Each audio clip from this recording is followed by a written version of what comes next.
We are going to talk about The Godfather, the novel by Mario Puzo. It came out in 1969 and it was a smashing success. Up to that point, it was the best ever selling hardcover novel that had ever been published. 8 million copies in a very short amount of time. The reasons are many. The topic obviously attracted great interest. It is a good piece of pulp fiction, reads very easily, and there are a lot of other reasons connected to that. One of the reasons is the fact that when it came out in 1969, the United States was going through one of the darkest period of its history. Nixon had just been elected president. The Vietnam War was raging at full speed with hundreds of casualties every day reported on live color TV. Demonstrations all over the country, but most of all, the previous year in 1968, there were two of the most tragic events of the century. In April, it was the murder of Martin Luther King, and in June, the murder of Robert Kennedy, who was going to be the Democratic nominee to the presidential election. Needless to say, well, you know that Robert Kennedy was the younger brother of JFK. In this situation of extreme tension and complete disillusionment with the establishment, with the so-called government, at the time it was called the establishment, people were not inclined to believing any official truth.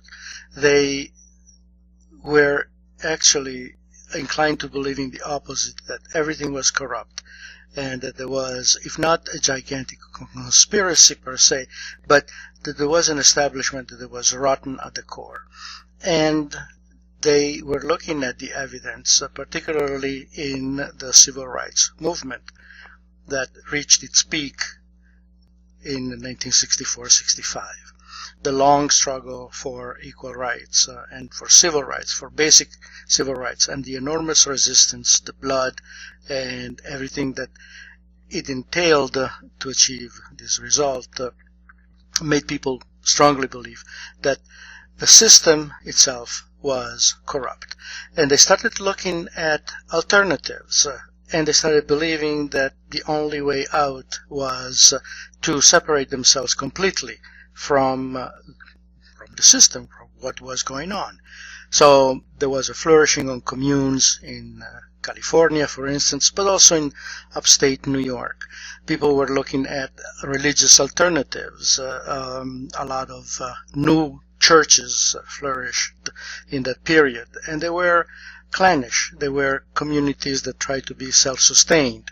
There was a strong movement, a self-support movement, that in all of the marginalized communities in America, the women's movement had its root in the civil rights movement.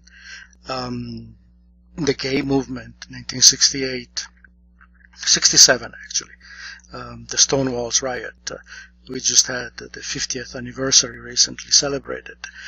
The American Indian movement, again, that tried to start reclaiming some of the land that had been stolen from them.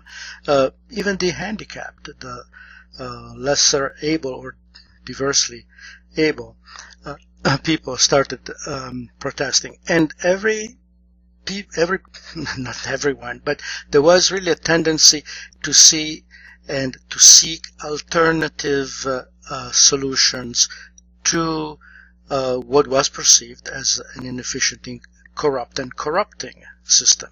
So when The Godfather comes out, yes, it is about crime family. It is about thugs and hoodlums and despicable individuals who, for the pursuit of personal power and wealth, commit all sort of horrendous crimes. But at the core, what people perceived was a society that had its own rules, a society that administered its own rules, and a society that lived within an extremely corrupt society.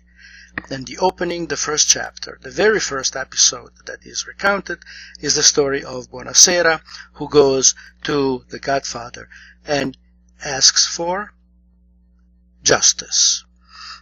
There is a sense that the society, the large system, the establishment, is not interested in providing justice.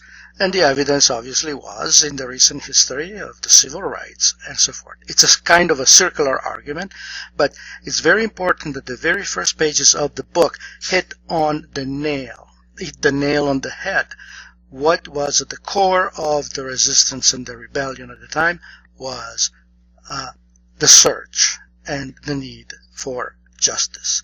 And I'll give another little short lecture later. Let's see if this one worked.